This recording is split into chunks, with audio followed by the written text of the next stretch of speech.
Good afternoon, everyone. Let's get started. As most of you, or many of you likely know, my name is Gerard Kennedy, and it's my enormous honor to welcome you today to our Distinguished Visitor Lecture Series here at Robson Hall. Robson Hall, where I am right now, and the University of Manitoba campuses are located on the original lands of the Anishinaabe, Cree, Ojibwe, Dakota, and Dene peoples, and the homeland of the Métis Nation. We respect these treaties that were made in these territories, acknowledge the harms and mistakes of the past, and dedicate ourselves to move forward in partnerships with Indigenous communities in a spirit of reconciliation and collaboration. And I think that land acknowledgement is particularly noted on today for this distinguished visit lecture, where we are enormously fortunate to have Darcy Lindberg join us from the University of Victoria's Faculty of Law. Professor Dr. Lindberg is mixed-use Plains Cree. His family comes from Maskwâcîs Cree Nation in Alberta and the Battleford area in Saskatchewan. He has a BA from the University of Alberta, and he has 3 law degrees, JD, LLM, and PhD from the University of Victoria. Before joining the faculty of the University of Victoria, he taught in a wide range of areas at the University of Alberta on issues including constitutional law, Indigenous legal traditions, and Indigenous environmental legal orders. He is also called to the bar of both British Columbia and Yukon, and he practiced in Yukon Territory with Davis LLP.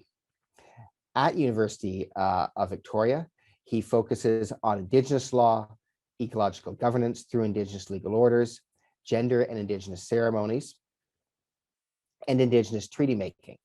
He teaches in both the JD and JID programs at the University of Victoria. And we are enormously fortunate to have him here today, where he will be talking about many of these issues through the specific topic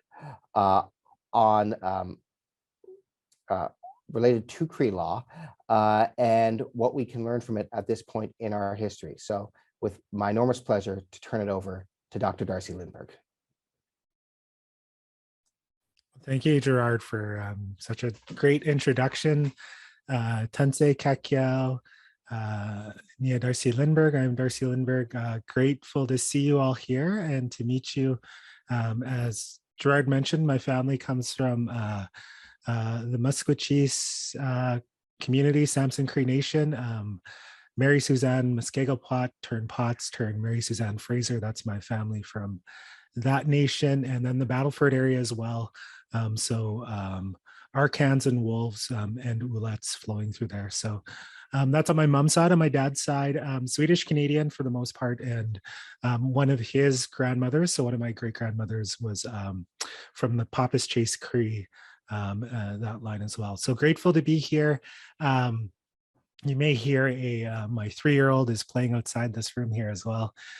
So that's what you're hearing going on there. So it's a lively place here. And I do have a PowerPoint. I'm going to work through some things fairly quickly, and because I see a number of people here, including some familiar faces and names. So I want to leave some great time for some questions as well. And so I'm going to share my screen here. And really, I wanted to work us through in a whirlwind here, thinking about Cree law, ceremonies, and Treaty 6 specifically. And I'll show you what I have planned. Is one, I just want to talk about the treaty. Treaty 6 we'll get into a little bit later, but this idea of treaty making from nêhiyaw peoples, from the nêhiyaw. So we often talk about this as Wetaskiwin. We have other terms for this as well. And I wanted to really think about the ceremonies of our treaty relationships and to set us up. And then I'm going to kind of work us through where that was lost. So really through the areas of treaty interpretation in Canada, to the present day, where we have contemporary approaches to treaty fulfillment and revitalization. And then finally, really, what can Cree law provide to nourish Treaty 6, to revitalize and to do that? So lots to get through. I was looking over my slides. I'm pretty ambitious today, so I'm going to move through them pretty quick, and then we can have some good discussion here as well. But I wanted to start us off with the story of Wetaskiwin, and this is a story. I grew up in the town of Watasquin in central Alberta. And that town, it's actually a corruption of the Cree word Wetaskiwin, which means the hills of peace. Is our kind of translation here. And we have stories about the creation of Watasquin here. So the first one, actually in the town of Watasquin, I'm not going to go through the whole story here, but what occurred was that the muskus, buffalo, were becoming less on the prairies, so it forced nêhiyaw peoples to move further south, and it forced Blackfeet people to move further north. And so we knew we were sharing a territory, and we were coming into conflict with each other. So what occurred in this story is that they sent a chief from each nation, often talked about as little chiefs, younger chiefs, and they went up to go to this rise, to these hills, to see where the other nation was. And on this day, they actually came upon the hill at the same time. And what occurred is they decided they would fight, because there was a lot of tension at the time between the nations, just because of territory, of nourishment, that kind of angst that comes with of not being able to provide for a community. So both nations were feeling this. And so what they did is they fought. And the stories, and some stories that I was told, they fight for 4 hours, and others it's longer. But what occurs is they get tired. So I often think about the story and think about wrestling with somebody or fighting somebody for that amount of time is tiring. And so they stopped. And when they stopped on the hillside, they took a break. And what happened in all the tellings of the story, it's the same, is that the Blackfoot person, the nêhiyaw person, has a pipe, and what the nêhiyaw Ogimau, the chief, finds that it has been broken. His pipe has been broken. And so reflexively, the Blackfoot person shares the pipe with the nêhiyaw Ogimau. And so when they do that, they realize they've shared a common pipe, as we talk about it back home. They've shared tobacco. And so they've made an agreement to have some sort of peace together. And so they talk about it, and they realize what they've done is they actually leave the hills and they go back to their communities, and they talk about it with their old ones, their elders, and their elders agree. And so they actually went and met back up on that hill, and they created a treaty agreement together. And so that's where we get the origin of the town Watasquin, the story. And that's not the only story that we have about this treaty between Niitsitapi and Nêhiyaw peoples at the time. We have related stories that actually go through that kind of area of the prairies as well. And so in one spot, there's a picture of it here. There's a story about the Neutral Hills, and similar conflicts were occurring. And according to this story that we have, is that overnight the creator, because he didn't want to see conflict between the peoples, created these hills overnight. And both sides, again, the Niitsitapi and the Nêhiyaw people, saw this as a sacred event, and they followed these hills until they found a gap. It's actually often called the Big Gap. And in there, again, they created treaty. They made treaty together. This other picture here on the left, or on the right, is of a ribstone, and these are actually really commonplace in the prairies. And what it is people would carve into this stone. I'm not a geologist, so I couldn't tell you what kind of type of stone this is actually. In the shape of the ribs of buffalo as well. And so this was also a way to signal territory. So this was, again, often signaled the completion of Nêhiyaw territory as you're going into Niitsitapi territory. So again, often on hillsides in the prairies. But it also is a place of ceremony and intersocietal law. So here, I didn't take a picture of the area around here, but there's actually a lot of ceremony that occurs just out of respect for people's offerings. So there's offerings there, there's prayer flags, etc. People to go in ceremonies. We have numerous things that occur at these ribstone sites as well. And historically that occurred intersocietally. So it was the Niitsitapi and Cree people would meet there along with Stoney peoples, Métis peoples as well, and share a story and law. So it's a really brief, very, very brief storytelling when I think about treaty and Wetaskiwin. And this is all to say is that as Cree peoples, we had ways of creating treaties prior to the European contact here.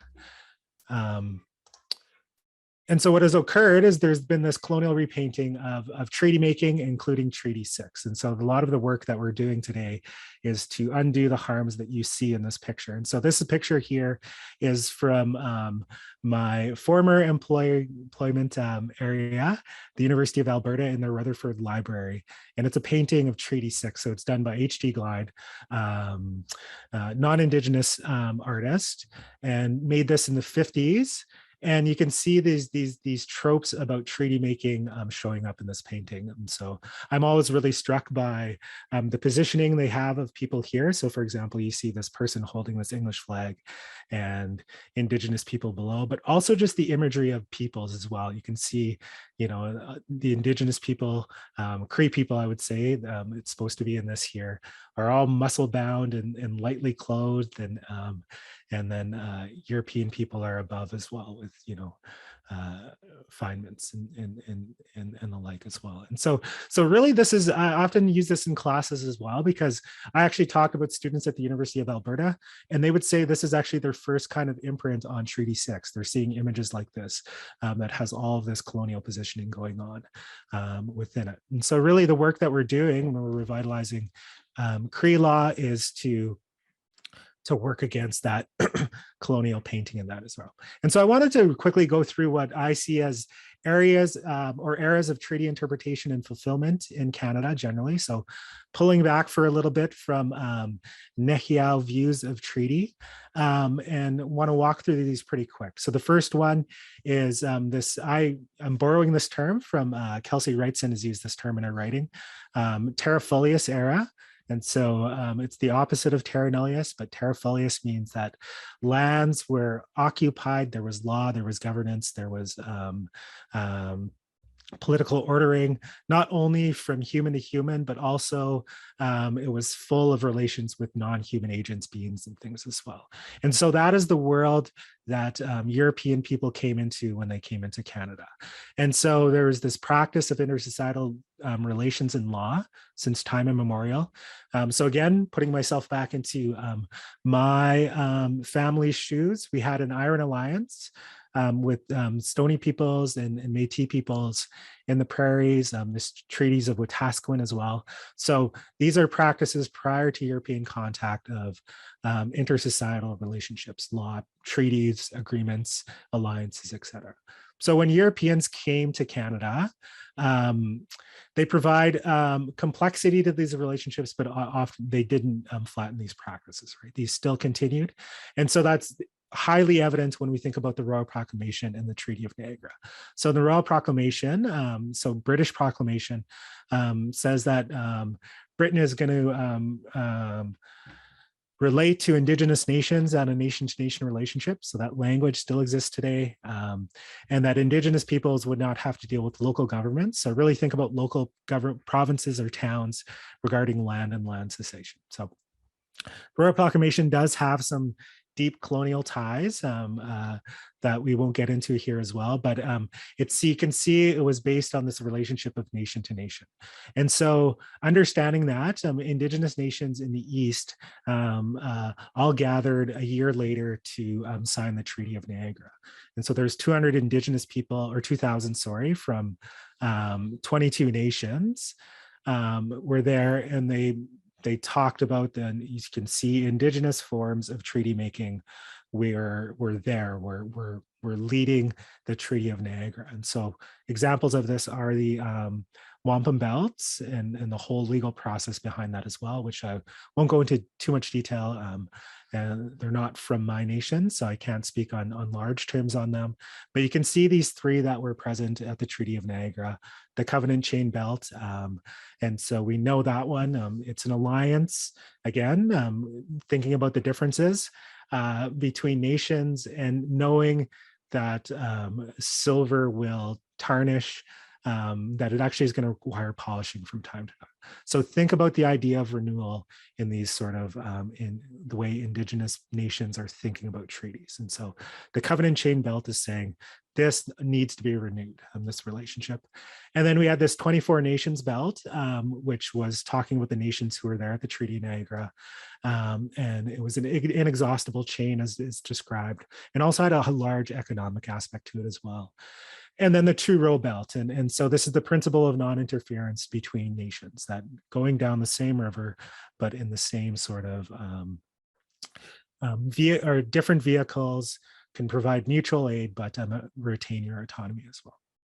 So that should be a curiosity for people to really inquire into these treaties and find out the law, governance, and politics behind them as well, because that was brought into this relationship. So that's the Terra Folius era. And then what we end up getting into after that is this deep colonial era. And what we see generally is a political denigration of treaties. Quickly, it becomes a means to jurisdiction over Indigenous lands, that signing a treaty is a way to gain jurisdiction from the colonial governments, the British, and then the Canadian Dominion. What we also see is they're not politically recognized as constitutional accords or constitutional documents, which Indigenous nations continue to question.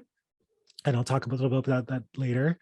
There are also unilateral interpretations and amendments to treaties as well. So for example, the Natural Resource Transfer Agreements of Manitoba, Saskatchewan and Alberta, and the similar act of parliament for British Columbia, really, because there was some treaties and there's some territory of that's treaty territory in British Columbia as well, really changes, amends treaties without any sort of Indigenous voice or negotiation on them as well. And so what we see is there's this move to process, move from a process to formalized governance relationships. So for example, for British people, learning to live on the land of the Mi'kma'ki as one example, really to an action to gain legal effect. And so if you look at the Paulette decision in 1973, the Supreme Court of the Northwest Territories decision, where it talks about all the evidence of the negotiations of Treaty 11, you can really see that really these treaties were just a way to gain land, and a lot of dubious practices going all together. And then we see an abandonment of the treaty process altogether once we get into British Columbia as well. And then there's a jurisprudential denigration that occurs right alongside. So most notably in the Silly Boy case of 1929, where Justice Patterson in that case opined that the Mi'kmaq never had independent power or the capacity to sign treaties, with a lot of racist language. The term savage shows up in this opinion. And any right that Mi'kmaq people had is usufructory nature, despite the treaty that they're talking about. So really at the behest or benefit of the Crown, any sort of rights they do. So these opinions do get overturned in Simon and the Queen in 1985, but you can see that long history of this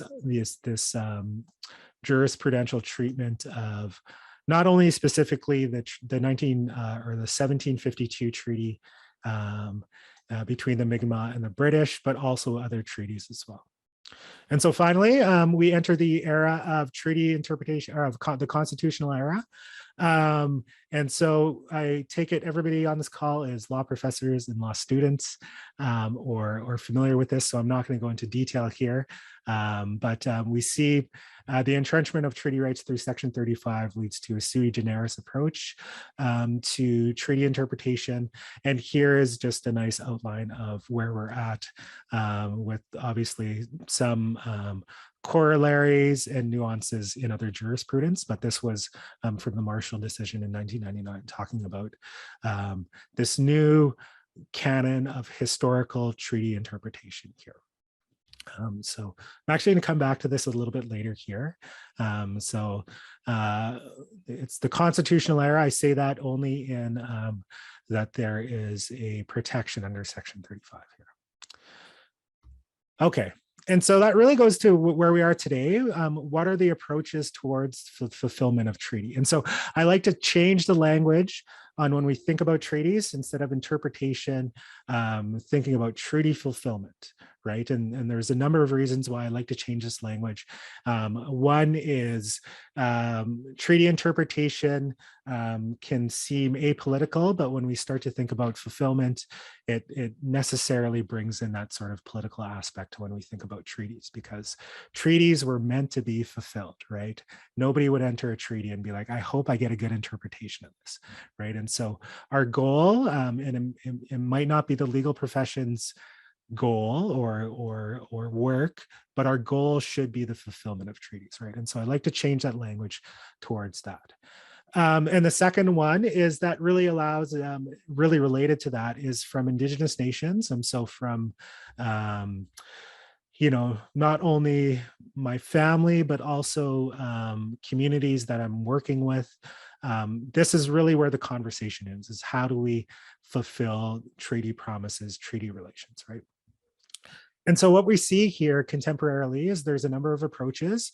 One that is a large one is status quo and sui generis approach. And so the status quo approach is really the opinion or belief that treaty terms are already substantially being fulfilled. And so this is the political position that, you know, paying $5 a year to, or $4 in some treaties, to status peoples and showing up at treaty days, those sorts of things are fulfilling the terms. When also specific claims in that sort of process that's going on as well. And then fulfillment will come from a sui generis approach, interpretive approach as well, so that the courts can deal with this.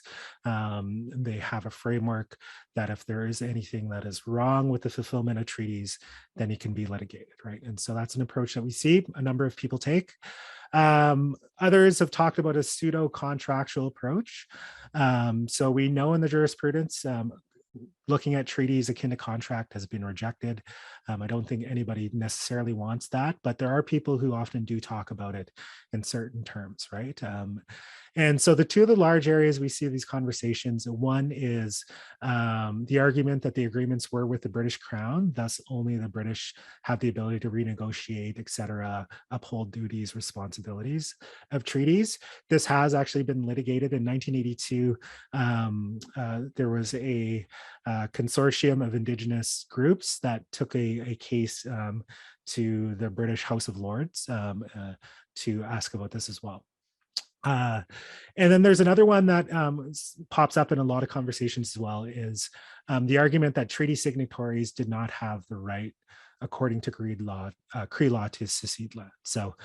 So this argument is that the nêhiyaw Okimawak, who are at treaty signing, the Cree chiefs, they didn't necessarily have the governmental responsibility to, for example, to talk about land, to cede land. Thus, anything that was agreed to is void as well. So we do see that argument come up from Indigenous nations quite a bit as well.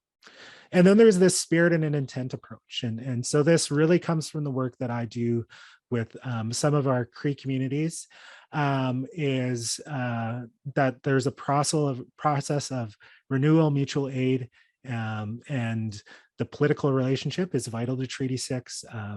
This includes lands, non-human beings, and spiritual laws and sources within Treaty 6. So I'll kind of work us through that in a little bit here. And getting back to treaty is really seen as an opposition to Indian Act governance in communities. And so often I've been working on a couple projects with communities, and they'll say, we want to get out from under the Indian Act. And the first thing that they look at is treaty, and one of them is actually Treaty 4, the relationship there. So these movements are going on there. And so I'm just cognizant of my time here.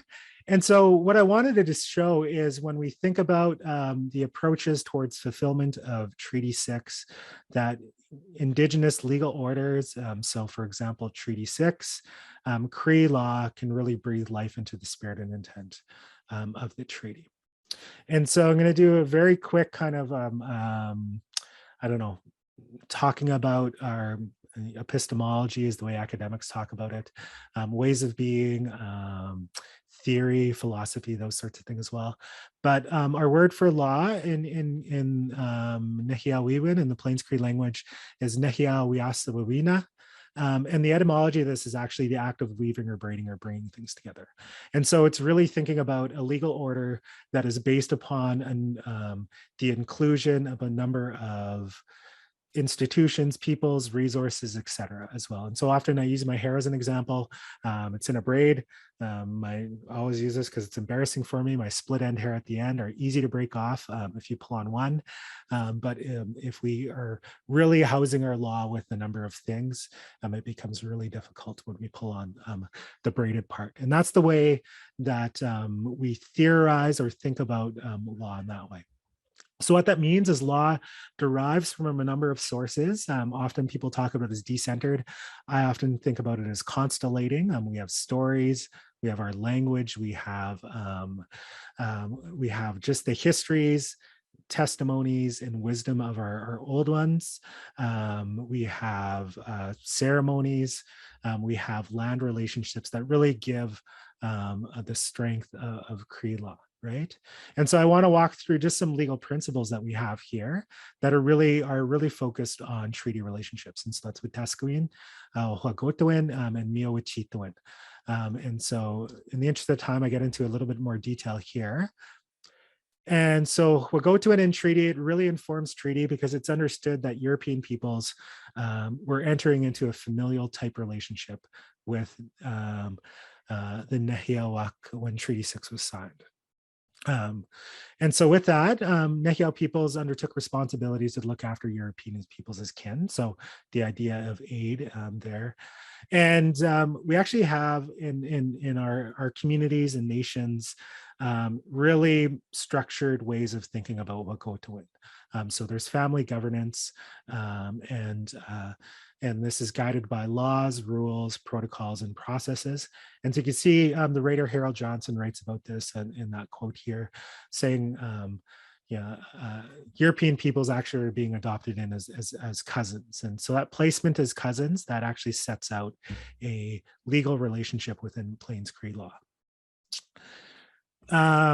And I just wanted to show you this as well. Lakota is actually one of the more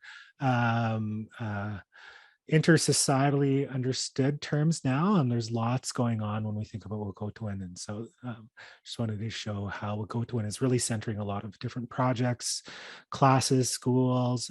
There's a development corporation even in there.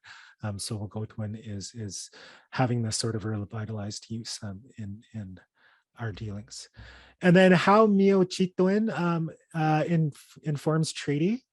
It was understood that there's reciprocal obligations between treaty partners for the good living according to treaty.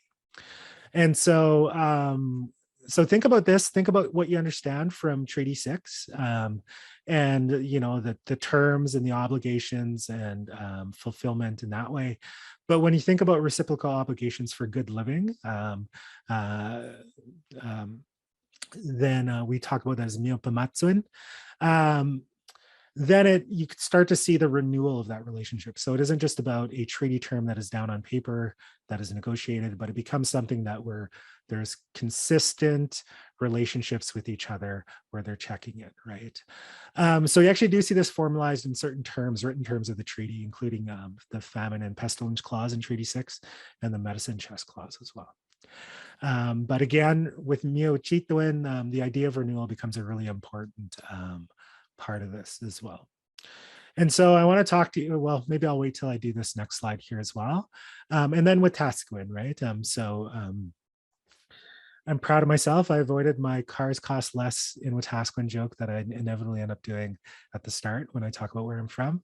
But again, with the term Wetaskiwin, it means living on the land together. So even the etymology of this is in there. So our word for land is ski, and so you can see it embedded right within the term here as well. And really, it's understood that respecting each nation's ability to live on the land together includes autonomy of law. So it includes the continuance of jurisdiction over own legal ordering, right? And so that story that I briefly told you about the Niitsitapi and the nêhiyaw forming a treaty, there wasn't any sort of inequality on the ability to practice laws there. And so when Cree peoples entered Treaty 6, though there still was this understanding that Cree law would continue to be practiced, right? And so often you see this in the oral histories of our elders. They often talk about Treaty 6 as really ceding only the ability for Europeans to use the land to the depth of the plow, right? That was the understanding in the oral terms, that often it's talked about the depth of the plow. Sometimes it's 6 inches, sometimes it's a little longer, but it's really this idea that really using the land for farming. And when you actually look at the historical negotiations that have been written, there's lots of talk about settlement and farming, right? And so that's where that understanding has developed for Cree peoples. Certainly not the loss of jurisdiction that we see happening today. And so really, when we think about a revitalized approach to Treaty 6, Wetaskiwin offers us a way to, to decolonize Treaty 6, to renew relationships, and to come at it from a nêhiyaw angle here as well. And so, that this principle of Wetaskiwin can inform these other sort of legal principles you can see in the middle here. Some that we talked about, the other ones, so for example, Kiogowin means the principle of visiting, so that we actually talk about quite a bit about having a legal principle of just visiting and relating to each other. Pastachowin is when we transgress or step over our boundaries, and related to this is Ochinowin. It means that there's a transgression that comes because we've created that, we've transgressed, and then retributive action is going to follow as well. So often some people talk about this as cause and effect, but that is something that is informed in the treaty relationship as well. And then the bottom of the one there, Wikutuwin, is the idea of feasting, of sharing food together as well, becomes a really important part. And so when you think about that beyond just the act of sharing, food amongst a table, think about that as sharing resources, the ability for each side to have a good living as well. It's really important. So what I didn't mention in that original treaty the Treaty of Watasquin, the first one I talked about between the Niitsitapi and the Plains Cree, was that actually there's numerous treaty events that occurred around that time. So this is actually around 1867. Conversely, right around the time of the Confederation of Canada as well. And it wasn't just the formalization of having a ceremony on top of a hill, but there was so much more enclosed in that sort of ceremonial process, right? And so some of you are familiar with pipe ceremonies and all that goes into that and that history. Nipsi Kopag, the Samson Cree Nation, where my relations come from, talked about the Constitution as being a pipe. That's often something we hear as well.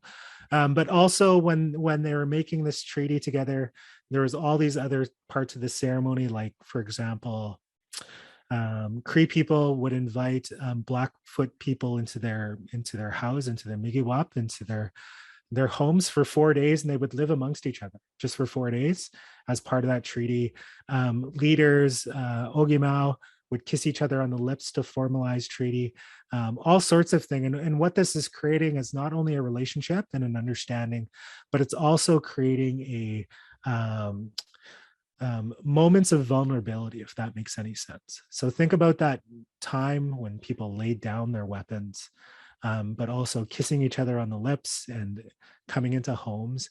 It's that vulnerability with each other that really informs and creates this treaty, if that makes any sense there. And so that is important when we think about, I'm just going to skip over this for the interest of time because I actually talked about this here, is how do we move these principles um, into Treaty 6, right? And so how Treaty 6 has been interpreted by the common law really closes off a lot of avenues. Theoretically, treaty jurisprudence, there is one avenue when we think about, for those of you who are really familiar with the doctrinal treaty law in Canada, the common intentions of the party at the time of treaty, assigning a treaty test. Really, there's an avenue to talk about Indigenous legal orders and include that as part of that intention. So but it's only just one avenue, right? And we know that litigation is resource heavy. There's no guarantee of a positive outcome, and it's generally narrow, right? And so there is an avenue there. And so I wanted to come back to these ones, the historical canons of treaty interpretation. And really, in your own time, think about where is the room for Indigenous legal orders in this mode of interpretation here.